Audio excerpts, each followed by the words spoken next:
Assalamualaikum warahmatullahi wabarakatuh. Hai, salam sehat dan tetap semangat belajar.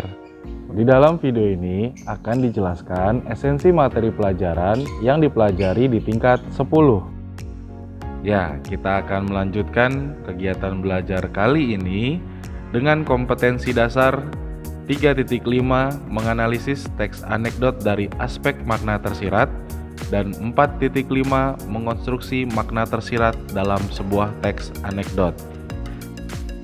Adapun indikator pencapaian kompetensi pada proses belajar kali ini antara lain 1. Mendata pokok-pokok isi anekdot. 2. Mengidentifikasi penyebab kelucuan anekdot. 3. Membandingkan anekdot dengan humor.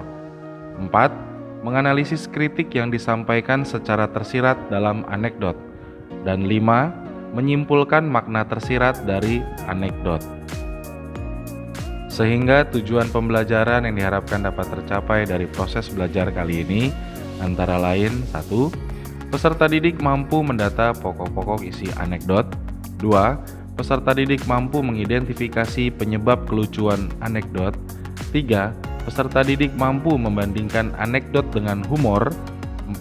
Peserta didik mampu menganalisis kritik yang disampaikan secara tersirat dalam anekdot. Dan 5. Peserta didik mampu menyimpulkan makna tersirat dari anekdot.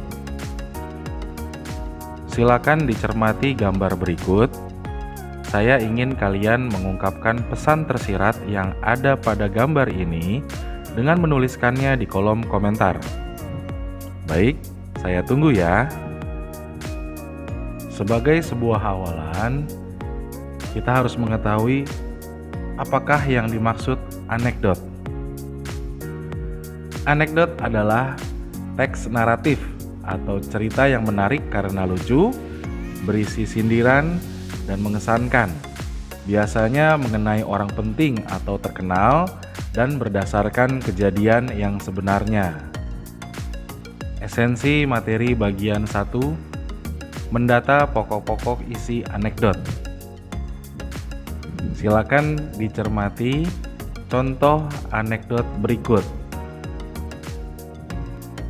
Setelah mencermati contoh anekdot tadi, pertanyaannya adalah bagaimana cara mendata pokok-pokok isi anekdot? Nah, mendata pokok-pokok isi anekdot dapat dilakukan dengan bantuan pertanyaan seperti berikut. 1. Masalah apa yang diceritakan dalam anekdot? 2. Temukan unsur humor dalam anekdot tersebut. Dan 3. Menurut pendapatmu, selain menceritakan hal yang lucu, adakah pesan tersirat yang hendak disampaikan pencerita dalam anekdot tersebut? Berikut adalah jawaban dari 3 pertanyaan untuk mendata pokok-pokok isi dari contoh anekdot yang sudah kalian baca tadi. Silakan disimak ya. Esensi materi bagian 2. Mengidentifikasi penyebab kelucuan anekdot.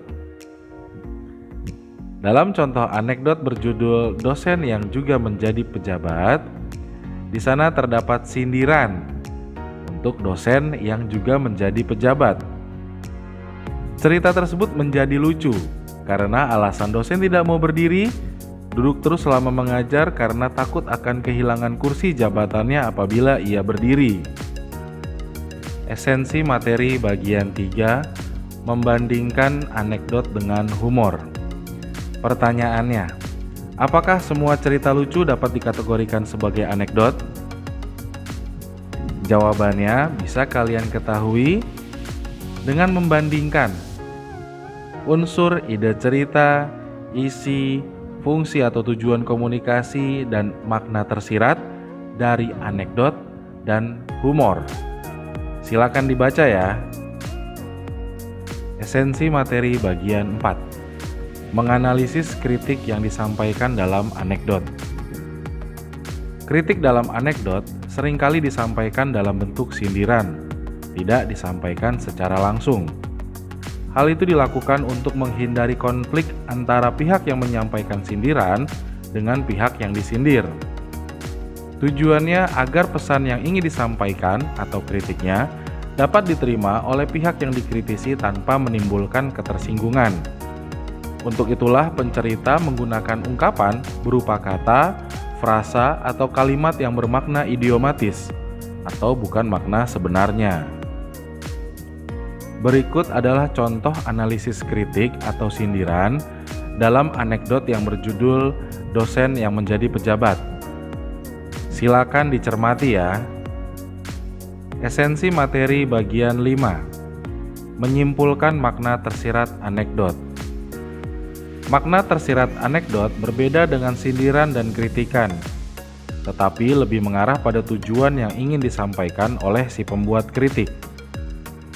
Sekarang mari kita perhatikan lagi anekdot yang berjudul Dosen yang Juga Menjadi Pejabat berikut.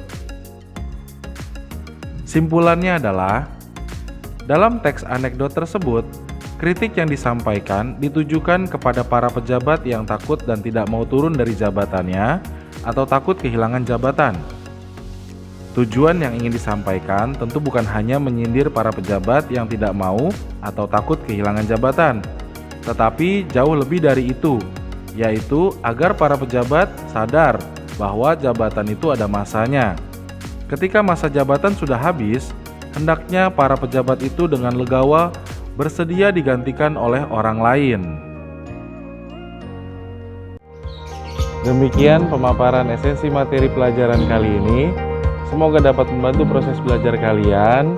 Salam sehat dan tetap semangat belajar. Wassalamualaikum warahmatullahi wabarakatuh.